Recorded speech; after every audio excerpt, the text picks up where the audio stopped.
Hey, welcome everybody. It's time again for another episode of Driven by Design, the only show that shows you the future.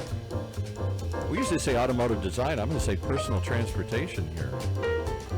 One conversation at a time with our driven designer, Brian Thompson. Hey, Brian. Howdy. Good afternoon, everybody.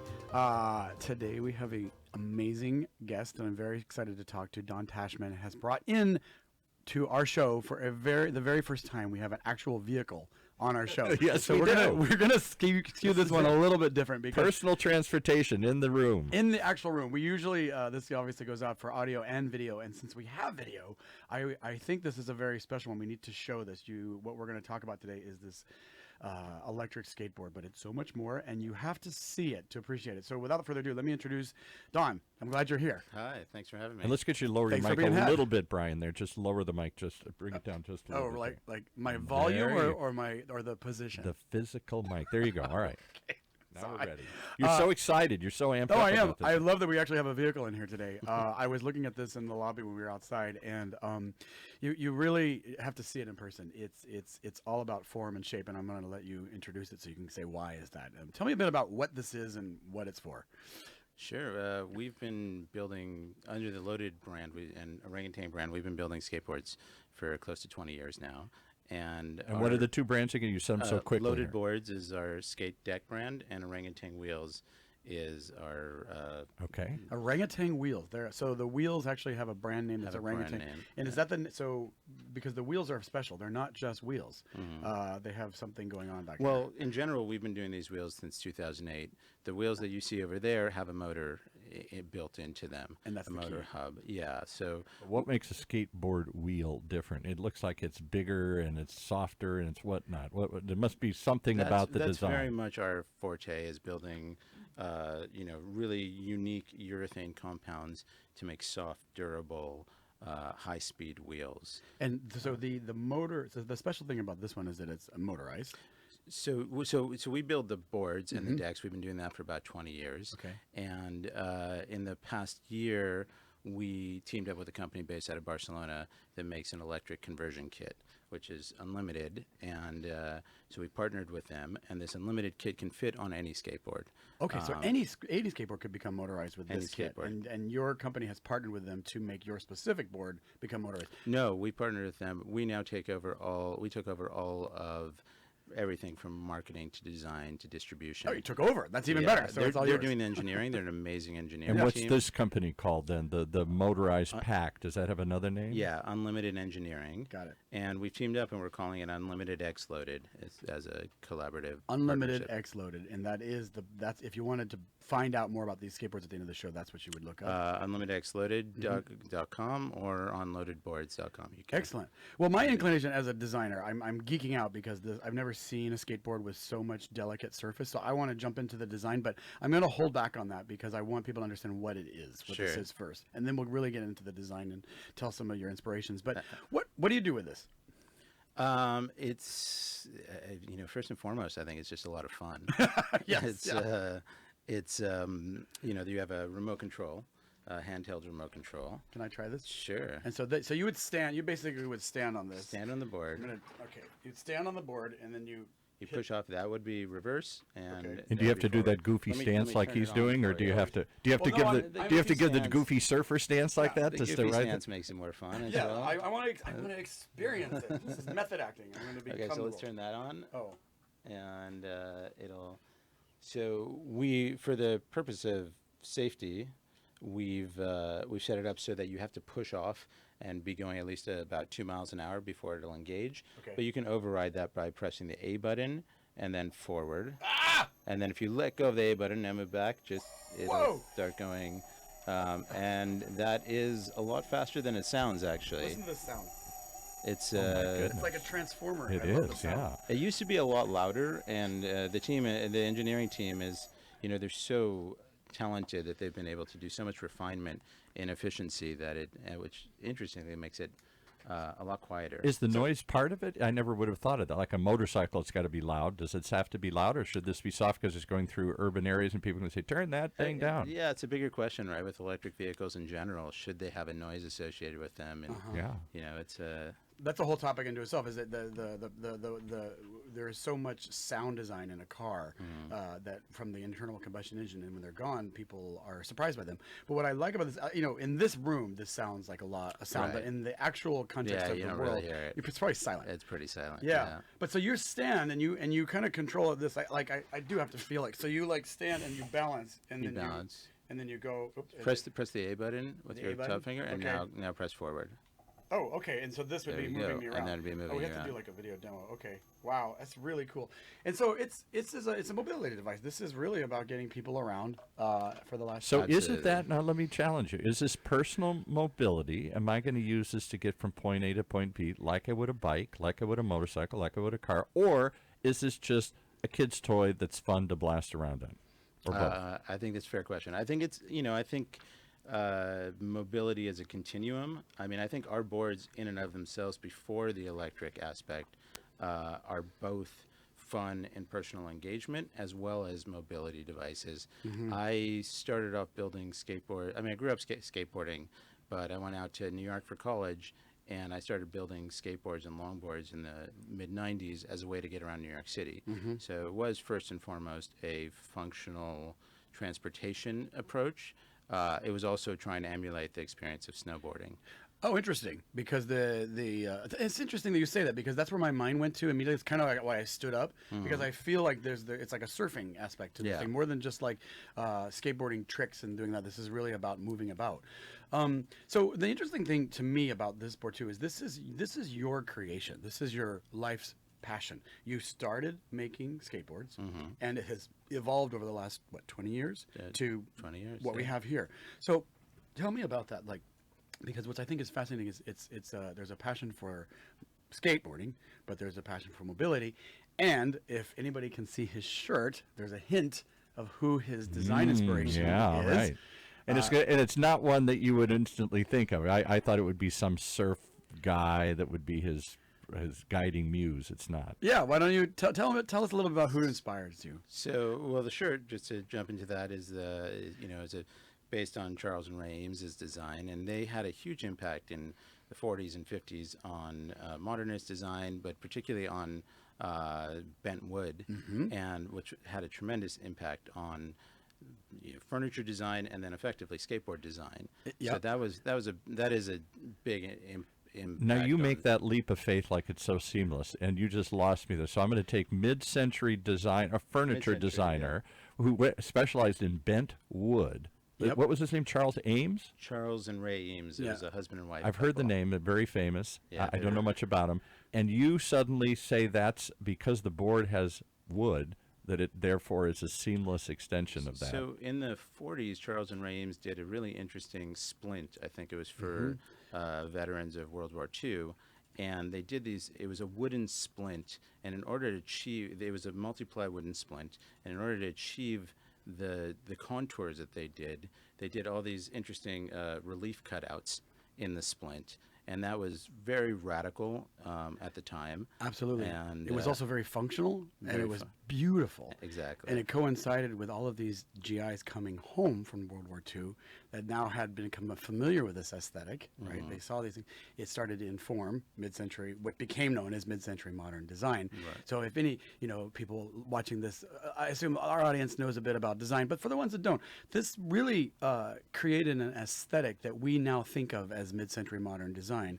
And so what I think is fascinating is that so skateboards are wood and they have a steamed aspect. So tell me about drawing your inspiration into this, because you really have to see this to see the complex and delicate surfaces on this. This is a piece of art, the skateboard. Thank you. Can you tilt it up a little Yeah, bit? let's- Just tilt it Since we sideways. say they have to see it, let's show them. That's one side. Yeah. So I'm just going to take a minute to point it out what you see.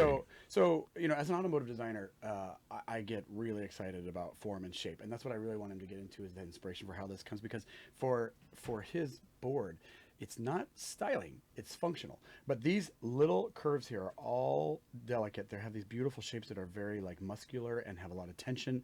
It's like a little miniature car. But talk about why they're there, because this isn't styling. No, it's all functionally driven. Yeah. Very much so. It's very much about ergonomic touch points. These flares that occur here allow you to ride bigger wheels without having contact. But they also give you a place to put your foot to sense where you are on the board, to be able to push up against that.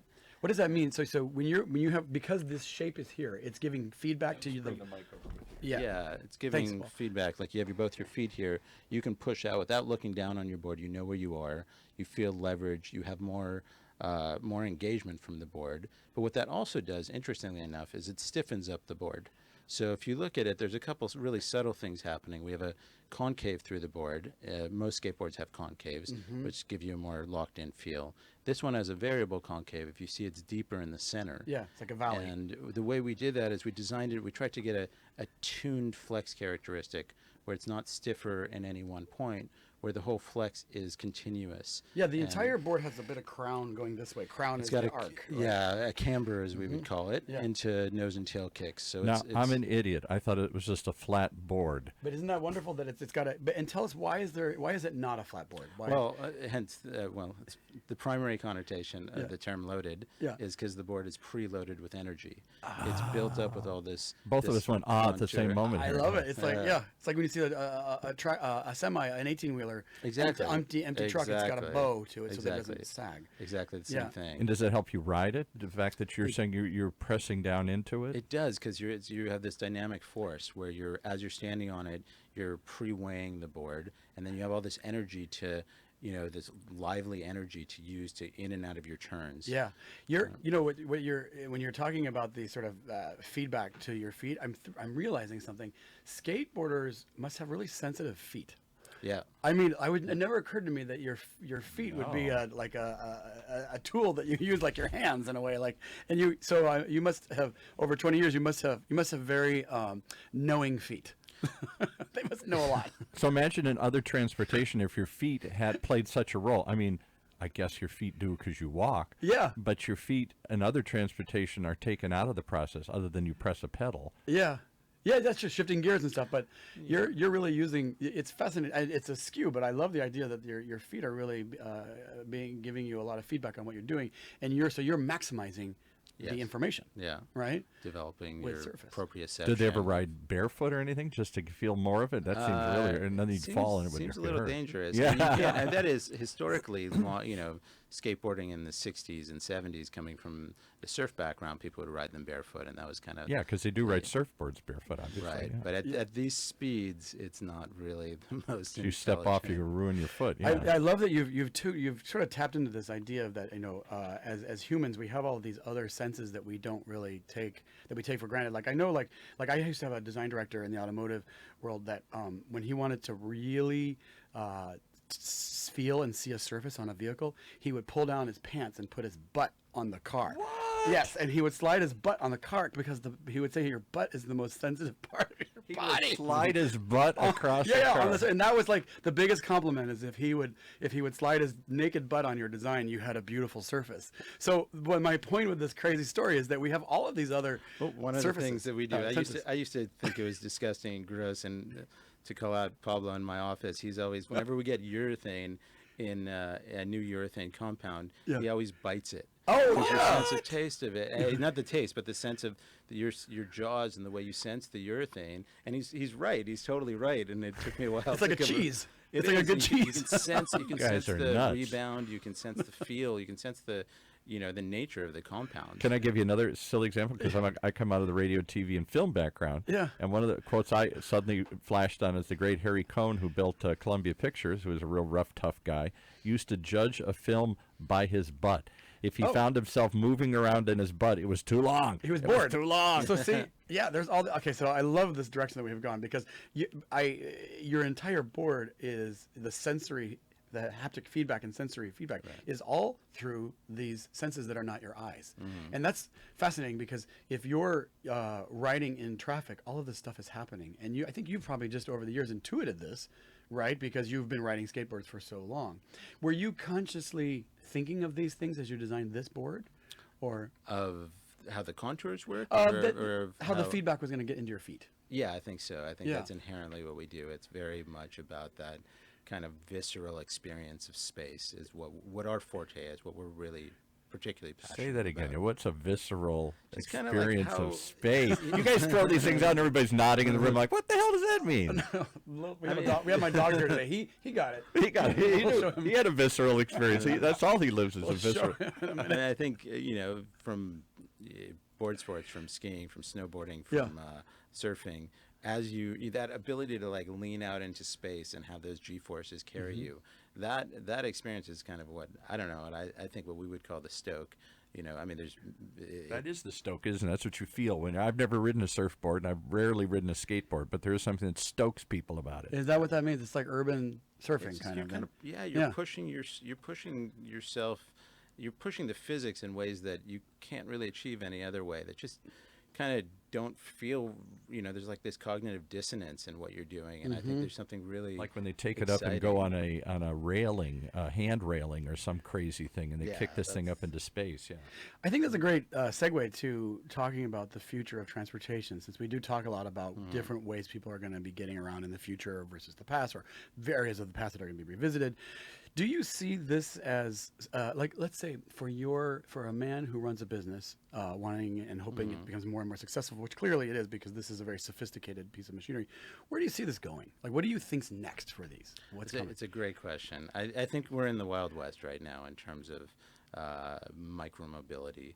I'm a big fan of Horace Didu. When he says micromobility, I want to make sure my gay listeners understand he's saying not my groomability, because that's what I understand, and my groomability is like a very different topic, which we'll say for another show. And micromobility, What is micromobility? Yeah, how do you define that term? Is it just moving in a micro world, a micro I think space? it's more about the individual movement through space. Okay.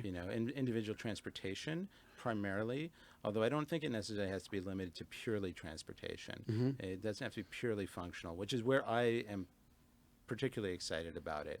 I'm interested to see I'm really excited to see where it goes. Now, wasn't that what Segway promised? That was the promise of personal micromobility. You become mobile, and it didn't seem to fly other than for security guards at a mall. I mean, right. That's a great topic, because I'm curious about because somebody who has done something that's sexy and cool, why do you think Segway didn't take off? Well, I've heard a number of reasons, like political and structural reasons. I definitely think the sexy and cool aspect was, the mall cop aspect. Of It just kind of felt kind of dorky on him, right? Yeah, that's kind of But true. then Segway, the story that I've heard is that Xiaomi, there was a company, Xiaomi in China, that was pretty much knocking off Segway left and right and taking all their patents. And Segway kept suing Xiaomi. Yeah. And finally, Xiaomi came and bought, or it was actually called Ninebot. Xiaomi bought Ninebot and gave them the money to buy Segway. Oh, wow. So Segway is now a Chinese company that manufactures all of the scooters that Bird and Lime and all those guys are using. Interesting. Those are all Segway. So Segway, in the end, roundabout, is actually became successful and became a functional. And will you ever take the genius of the Segway was the gyroscope, the self-balancing Right. aspect That is so of it. cool. Would you ever incorporate something that into a skateboard, so I, a dorky guy, old grandpa, could ride one of these things without falling on my face? I think it's really interesting. I'm not sure how to do that. I think I've always loved gyroscopes. I think that's such a cool feature, but I don't know offhand where that would go. That's what Brian's going to come up with. Well, right now. I mean, where I immediately go. So anytime I think of future and skateboards, I think people in my generation would all think of Back to the Future too, Yeah, right? The right. hoverboards, right? And because when you think of the Biff's Bulldog or Marty McFly's, the Pit Bull, that's what it was called, and the little pink one, like there was an element of design that those characters were prideful of those skateboards. Not rather than so much that they flew or didn't fly. I get the the limitations of that, but there is a pridefulness in this because it's so beautiful. So I have a question for you. Whereas currently there is a lot of talk and controversy around these sort of this litter economy of scooters that people leave behind and they ride them and they let them go. Do you see your company becoming offering an object that people own? Is this an ownership object, or is it That's eventually going interesting. to be like? You just rent it for an hour and leave it behind. It's a great question. I mean, right now it is an ownership model, and I think just given the nature, the complexity of having a handheld device that's not attached to it, right now I think we'd be probably makes more sense to continue to keep it as an ownership model. But that said, like as you look at what's happening in the scooter space, my assumption, looking at the Bird moped, I don't know if you've seen that they're coming out with next year. I haven't. What is that? Just quickly. I've seen the Lime scooters. Or they have them around here in our base of our building here. These, I don't know what they're going to be exactly. I've seen some design sketches that they put up, but they look like they're going to, I assume they're going to be 20, 25 mile an hour vehicles that are effectively small motorcycles. Tiny little motorcycles. And that'll be 2 wheels, 3 wheels? 2 wheels. Is a company, Wheels, is doing the little. So Wheels is doing, I think Wheels, from what I see around LA, Wheels seems to have surpassed all the scooter companies because it's more accessible. And then these are more like mopeds. They're more like, sit on top, more. They seem like they're more stable than the Wheels. Yeah, there's something about the standing with the little bar. It's why Marty McFly took it off, right? Because that thing that makes you feel awkward. And as soon as you get rid of that weird thing, whether you sit down or stand and then have the balance, right, which is yours. So I'm curious, where do you think this will, like, what's your vision for the future of your company? Like, where do you feel it goes? One in every home. What I really love about this project, the reason we teamed up with the team at Unlimited, aside from them just being a great group of engineers and great people, is that I really see it as a, no pun intended, as a vehicle for us to build all kinds of other vehicles on. This is a platform. It's a platform. The electric aspect of it, the fact that it's modular, the fact that it's easily scalable, allows us to design and build all types of other vehicles. Could you see a version, because I think a lot of people would be fascinated not just by the design of this, but there's a fun aspect to the motor, the control, but I think a lot of people might be like, the balance. I'd be scared of that. Can you imagine a version where you could sit down on this? Absolutely. Well, that's why I was getting to the gyroscope too, or something that makes it more balanceable. It's a platform. Have you seen those motorcycle concepts with one wheel? Yeah. With the gyroscopes that allows this. There's well, we're getting close to the end, so I want to save some time because that's also another thing. But I really, part of the show is really about the object you make, but to tell your story, because I think that it's your personal story is interesting. Could you tell me we have about 5 minutes left. Or do you want to do this in 2? Oh, we can do it in 2. That's fine too. But I think that Brian specializes in these 2-part shows because we get so geeked on the first 15 minutes and then we run out of time to tell the stories. I have we could do this as a 2 and wrap this up. And we've talked about the board and then come back and talk about the personal journey he's on. Because I want people to know your story. You have just a little bit. We were talking in the lobby. I was like, you have a fascinating background and stuff. So, this is okay. So So let's wrap this one up and tell people how they can get it, where they can find it, when it's out, all that stuff. Voila. Well, we launched it So we've been doing loaded and orangutan for 20 years, but the Unlimited system is available online at unlimitedxloaded.com. Slow down, say that again. Unlimitedxloaded.com, as well as in specialty skate and snow shops around the world. And if people want to connect with you personally, are you on Instagram? Do you have social media? Is there? Loaded has a ton of social media. You're the man behind the. I'm getting that. Yeah. Okay, that's fine. But you don't look loaded right now. You look like you're very sane and sober and. Yes. Well, it's different kind of loaded. Yeah. He's becoming loaded if you buy a skateboard. Yeah, right. That's another kind of loaded, a third type of loaded. Yeah, loaded with cash. I want people to really stick around because this guy has a wonderful story. So if you're watching this, we're listening to this, stay tuned. We're going to get into his personal background and stuff, and it's a great story. And Lou, the design dog, is going to He's going to ride it. Yes. He's going to ride it. He's going to make his debut riding it, so you don't want to miss that. All right.